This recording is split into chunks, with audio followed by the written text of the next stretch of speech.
Salve, salve nação alvinegra, começando mais um vídeo aqui no canal John do Timão. Então se você for novo, já se inscreve pra gente bater a meta aí de 85 mil inscritos. Conto com a colaboração de todos, tá? Já deixa o seu like também, ativem o sininho de notificações, sigam o John lá no Instagram, tá?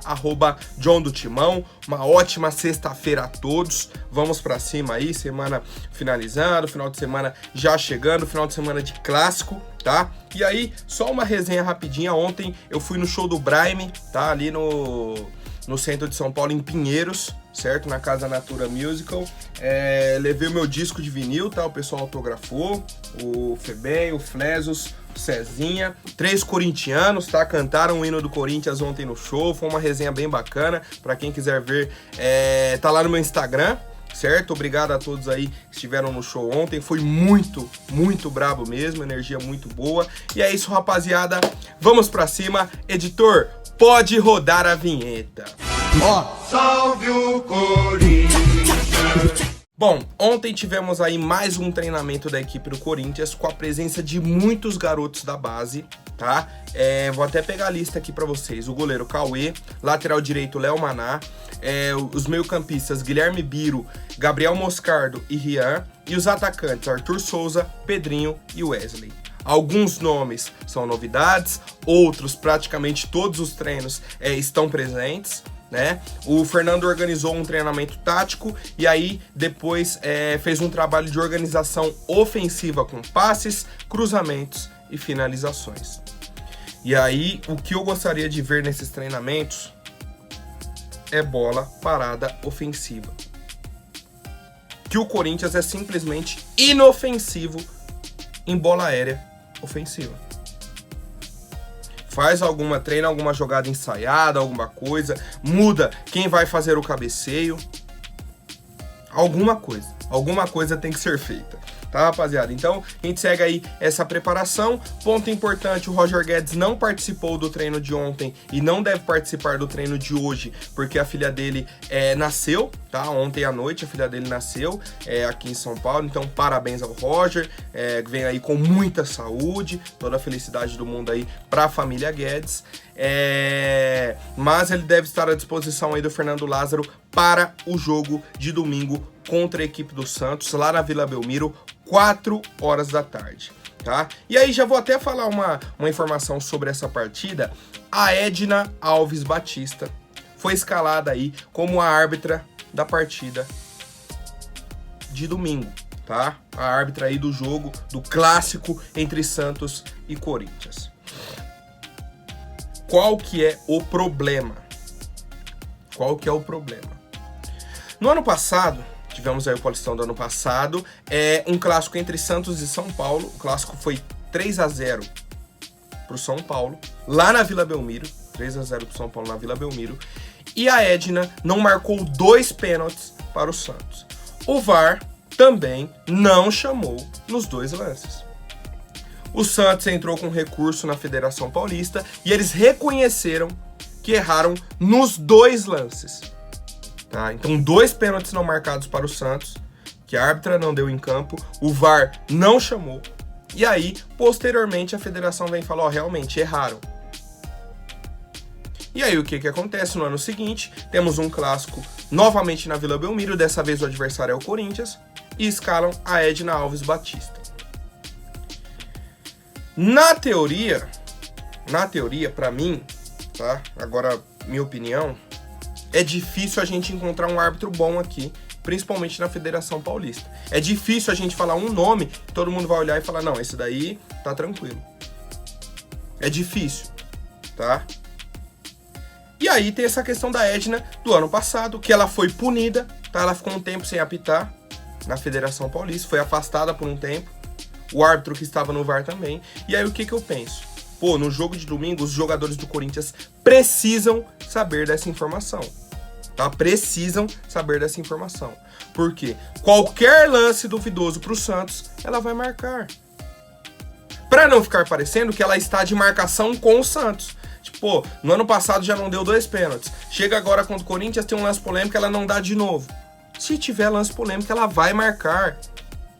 O árbitro já vai com essa pressão na cabeça. Não adianta a gente chegar lá e falar, não, ela vai apitar o jogo que aconteceu. Não, vai com essa pressão. Ela já sabe que foi punida num jogo na Vila Belmiro. Se tiver alguma polêmica a favor do Santos, vai marcar para o Santos. Tá? E aí, o que eu falo? Um desafio aqui pro pessoal que tá assistindo. Comente o nome de um árbitro da Federação Paulista que vocês acham que seja bom. Trabalhe bem, que apite o jogo. Eu desafio vocês, é difícil, cara, é difícil, tá? E aí a torcida do Santos tá muito na bronca com essa escalação e a do Corinthians, obviamente, também não está feliz com a escalação de arbitragem. E é o que eu falo, se coloca outro nome aí, ia ter um monte de reclamação do mesmo jeito, porque o nível é baixo, o nível de arbitragem brasileira, paulista, é baixo. Comentem aí, por favor, família. Bom, agora falando sobre a média de público do Corinthians, tá? Em 2023, a gente vem batendo recordes, tá? Vem superando a nossa própria média. Em 2023, o Corinthians já está com a média superior a 40 mil torcedores por jogo na Neoquímica Arena. Nenhum jogo na Arena teve menos do que 35 mil corintianos. Simplesmente, tá? Não se tem jogo na Arena com menos de 35 mil pessoas. E aí vamos para alguns números. Em 2022, a nossa média foi de 37 mil pagantes, certo? No estadual, a média foi de 28 mil. Só que aí a gente tem que pôr um ponto. 4 partidas do Paulistão no ano passado foram com um número reduzido de torcedores por conta ainda da pandemia. Lembra? Pode só 70% da capacidade do estádio e tudo mais. Então, por isso, a média no Paulistão do ano passado foi de 28 mil, uma média relativamente baixa. Para esse ano, nossa média está de 40 mil no Paulistão, na chave. Lembrando que ainda temos o mata-mata, temos o Libertadores, Copa do Brasil, Brasileirão, certo? Então, assim, a gente projeta uma média muito boa para esse ano. E aí, qual que é o ponto? Se tem muito torcedor, a renda está alta. A renda estando alta, você tem dinheiro entrando em caixa, você está girando com seus patrocinadores. E aí é o que eu falo. Como que um time que tem uma média de 40 mil pagantes no campeonato não fica com menos de 2 milhões de renda? Você sabe que vai ter jogo na Arena, a torcida vai estar presente. A página do Paulistão toda semana posta o ranking de engajamento na semana. Toda vez o Corinthians, a torcida do Corinthians, né, no caso, tá com o dobro do segundo colocado. E aí eu te pergunto, por qual motivo o valor do nosso patrocinador não é o dobro da outra equipe? Não, nem que seja menos que o dobro, pode ser menos. Mas por que o nosso patrocínio não é o maior do estado? Não é o maior do Brasil? É o que eu falo para nossa diretoria. Pô, a média de público altíssima. A média de engajamento a melhor do país. E eles não conseguem um patrocínio forte. Não conseguem o melhor patrocínio do Brasil. Nem o segundo melhor, nem o terceiro melhor, nem o quarto melhor. É o que eu falo. Vocês têm tudo na mão. Tem a torcida engajada, tem a torcida que lota estádio, acompanha o time independentemente da situação, tá lá apoiando, vai engajar no que vocês colocarem, mas não sabem aproveitar isso a favor do clube, né, rapaziada? Quero saber a opinião de vocês e quem não foi ainda na Arena, que tem o sonho de comparecer lá na Neoquímica Arena e acompanhar um jogo do nosso timão, comentem aí embaixo, por favor. Bom, e tivemos também aí a resenha da semana, né, com o senhor Alexandre de Moraes, ministro do STF. Ele estava discursando, tá, no STF e tudo mais, tal, um padrão deles, né, trabalhando e tal. E aí ele foi falar com o Dias Toffoli, certo? Dentro do tribunal, dentro do Supremo, tá? Era uma sessão transmitida aí pela TV Justiça. E não sei por qual motivo entraram no assunto Corinthians, tá? Da época que o Corinthians estava com o Kia, certo? Essa parceria e tudo mais. E aí o Alexandre de Moraes falou o seguinte: depois daquele trágico evento do Corinthians com a Rússia, nós nós extirpamos os russos do Corinthians e depois ainda fomos campeões mais 2 vezes do Brasileiro e uma do Mundial em 2012, título que o Palmeiras não tem, infelizmente, ministro Toffoli. E aí, saiu como manchete num monte de veículo. Alexandre de Moraes confirma: Palmeiras não tem Mundial. Bom, e aí já entrou em resenha em todos os grupos, né, de WhatsApp, Instagram, um monte de coisa. Pô, infelizmente nessa situação aí não cabe recurso, tá? Não cabe o recurso e realmente, o Palmeiras não tem Mundial. Já caiu no STF, já caiu em todas as instâncias aí, já era, tá? Passaram a régua. Não tem Mundial, rapaziada. Virou assunto no STF, Palmeiras não tem Mundial.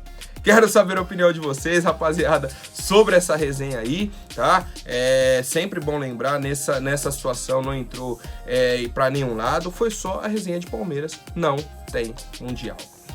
Bom, agora falando sobre o mercado da bola, tá? Informação aqui de um veículo turco, vou até confirmar o nome aqui para vocês, portal Enganche Sports, tá? Um portal turco, trouxeram aí o interesse do Fenerbahçe sobre a contratação do Roger Guedes.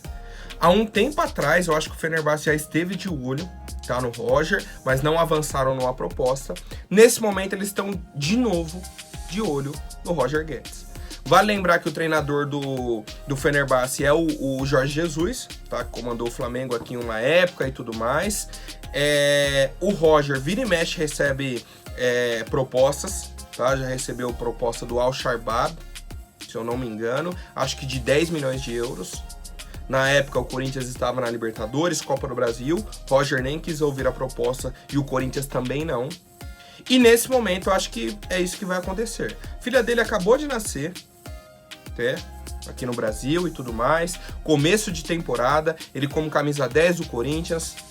Não acho, tá? Não acho que nem ele, nem o Corinthians vão querer ouvir a proposta.